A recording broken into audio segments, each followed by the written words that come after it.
बिहार सरकार के मंत्री अशोक चौधरी ने बिहार में जहरीली शराब से हुई संदिग्ध मौतों पर कहा कि यह उचित नहीं होगा कि जो मौतें हुई हैं वह जहरीली शराब से हुई हैं। अगर यह मौत जहरीली शराब से हुई है तो शराब पीना तो बिहार में अपराध है और जब जब ऐसी मौतें बिहार में होती है तो मीडिया के लोग इसे शराबबंदी से जोड़ते हैं, जबकि देश के कई राज्यों में जहरीली शराब से मौतें होती हैं। बिहार में जहरीली शराब बनाने वाले कुछ लोग हैं जो पैसा कमाने के लिए बिहार में जहरीली शराब बना रहे हैं और उसे पीने से लोगों की मौत हो रही है। सरकार के बार बार मना करने के बाद भी राज्य के लोग शराब पी रहे हैं और जहरीली शराब से उनकी मौत हो रही है। शराबबंदी में संशोधन पर या सरकार के मंत्री अशोक चौधरी ने कहा कि संशोधन का विचार इसलिए किया जा रहा है क्योंकि सुप्रीम कोर्ट से लेकर हाई कोर्ट तक इस मामले में मुकदमों का बहुत प्रेशर है। इस वजह से प्रेशर को कम किया जाए, इसके लिए कुछ संशोधन। परेशान हैं और बीजेपी पर लगातार अटैक कर रहे हैं, तो ये माना जा रहा है आरजेडी लगातार ये कह रही है कि मुकेश सहनी हमारे साथ आए, तो क्या लगता है क्या परिस्थितियां बन रही हैं? देखिए, हमें तो ये लगता है कि मुकेश सहनी जी आज जो मुख्यमंत्री जी से भी कल मुलाकात उनकी हुई थी और उन्होंने अपनी बातों को मुख्यमंत्री जी के पास भी रखा है, तो हमको नहीं लगता है कि कहीं कोई दिक्कत है, कोई परेशानी। ठीक कहा जा रहा है कि जहरीली शराब से के कारण मौत हुई, हालांकि जिला प्रशासन स्वीकार नहीं कर रहा है इस बात को, किस तरह से? अभी हम लोगों के पास जो जानकारी है वो पुख्ता जानकारी नहीं है कि वो जहरीली शराब से मौत हुई है, इसलिए इसको ये कहना कि जहरीली शराब से मौत हुआ हमें लगता है उचित नहीं है। लेकिन फिर भी अगर जहरीली शराब से भी मौत हुआ है तो ऐसा नहीं है कि हम देखते हैं कि जब जब जहरीली शराब से कुछ घटनाएं होती हैं या मौत होती है तो हमेशा प्रेस के लोग उसको शराबबंदी से जोड़ते हैं। ये शराबबंदी से जोड़ने का मामला नहीं है। इस देश में जहाँ जहाँ शराब चालू है, शराबबंदी नहीं है, वहाँ भी जहरीली शराब से लोग मरते हैं। जहरीली शराब बनाने वाले एक डिफरेंट काइंड के सोसाइटी में लोग हैं, जो गंदे लोग हैं।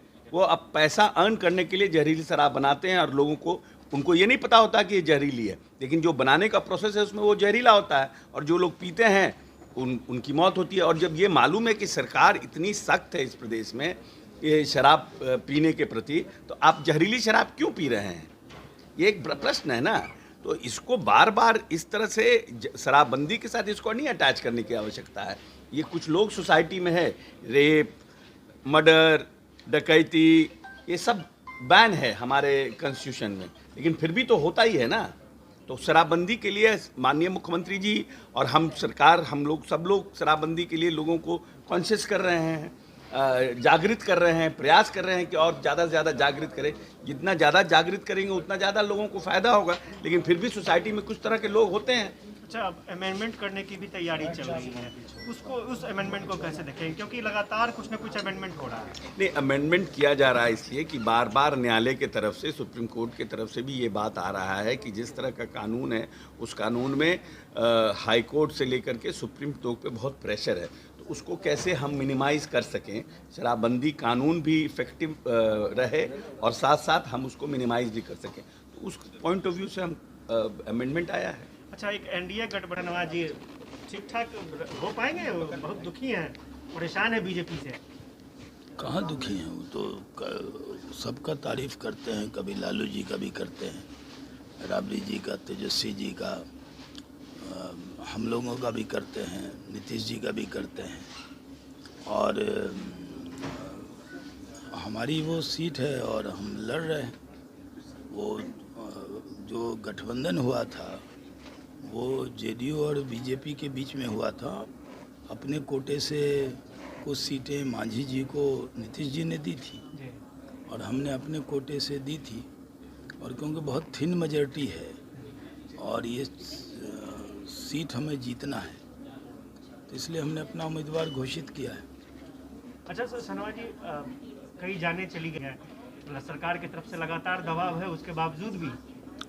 देखिए, जहर तो जहर है, चाहे वो शराब हो या जहर हो, तो ऐसी चीज़ें नहीं पीनी चाहिए जिससे जहर का अंदेशा हो। ऐसे तो सरकार शराबबंदी के लिए इतना जागरूकता अभियान चला रही है कि शराबबंदी हो। मुख्यमंत्री जी कई जगह जाकर इसका प्रचार प्रसार कर रहे हैं। हमारे यहाँ तो बिहार में जो बिहारी समाज है उसमें शराब पीना, शराबी होना, ये तो बहुत बुरी बात पहले से मानी जाती थी। अगर कोई लड़का शराबी हो तो उसकी शादी नहीं होती थी। लोग कहते थे अगर लड़के का बाप भी शराबी है तब भी लोग शादी ब्याह से उसके यहाँ डरते थे। और शराबबंदी तो समाज के हित में है। शराब अच्छी चीज़ तो नहीं है। सिगरेट के पैकेट पे लिखा होता है ये डेंजरस है, फिर भी लोग पिए जा रहे हैं, सिगरेट पी लेते हैं। शराब भी सेहत के लिए कहीं भी सही नहीं है, हानिकारक है। और वो भी जहरीली शराब पीना, ये तो बहुत दुर्भाग्यपूर्ण है। तो समाज में जागरूकता फैलाना है कि न शराब पिए न जहरीली शराब पिए। तो जो मौत हुई है उस पर जांच चल रही है कि किस कारण हुई, और जब जांच आएगी तो बताएंगे आपको। संदिग्ध मौतों पर पोस्टमार्टम नहीं किया जा रहा है, कई जिलों में ये खबर नहीं, वो ये दुष्प्रचार है, ऐसा कुछ नहीं है। जो भी मौत होती है सबका पोस्टमार्टम होता है, लेकिन कुछ लोग हैं बिना पोस्टमार्टम के ही अपनी रिपोर्ट, डॉक्टर की तरह नेता डॉक्टर हो जाते हैं, वो अपनी रिपोर्ट पहले ही दे देते हैं। अरे पोस्टमार्टम का वेट तो कीजिए। बिहार राज्य के हर छोटी बड़ी खबर की जानकारी के लिए हमारे चैनल सफ़र तक से जुड़े रहें और सब्सक्राइब कर बेल आइकन जरूर दबाएं। साथ ही शेयर करना ना भूलें।